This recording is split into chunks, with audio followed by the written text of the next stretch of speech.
कुरुक्षेत्र के थानेसर विधायक और पूर्व मंत्री अशोक अरोड़ा ने 14 दिसंबर को दिल्ली में आयोजित होने वाली वोट चोर गद्दी छोड़ महार रैली में बड़ी संख्या में कांग्रेस कार्यकर्ताओं के शामिल होने का दावा किया है।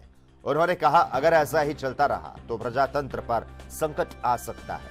अरोड़ा ने आरोप लगाया, वर्तमान हरियाणा सरकार वोट चोरी करके सत्ता में आई है और इस पर सरकार कोई जवाब नहीं दे पा रही है। विधायक अरोड़ा ने गृह मंत्री अमित शाह के संसद में दिए भाषण की आलोचना की। इसे तानाशाही रवैया करार देते हुए कहा, यह प्रजातंत्र की भाषा नहीं हो सकती।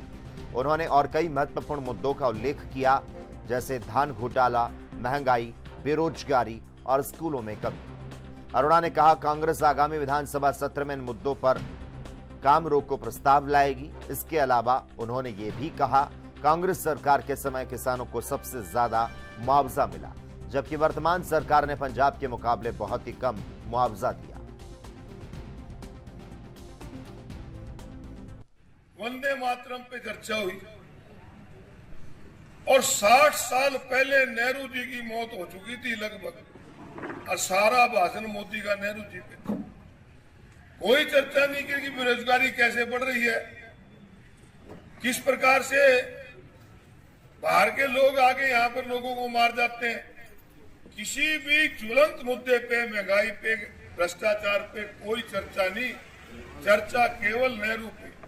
और वो भूल जाते हैं कि जिस समय नेहरू जी ने राज संभाला था, इस देश में खाने के लिए अनाज भी नहीं होता था, बाहर मंगाना पड़ता था। ना कोई सड़क थी, ना रेल के साधन थे, ना बिजली थी, ना पानी था, और सुई तक भी यहाँ बनती नहीं थी।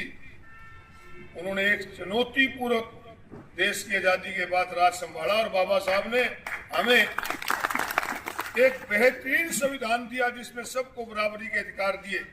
बाबा साहब के संविधान को लेकर नेहरू जी आगे बढ़े और एक बहुत बड़ा पब्लिक सेक्टर खड़ा करके इस देश को एक जो विकसित देश है उनकी संख्या में लाने का काम इस सरकार नेहरू जी ने किया। ये बात करते हैं, परंतु चर्चा सिर्फ एक है।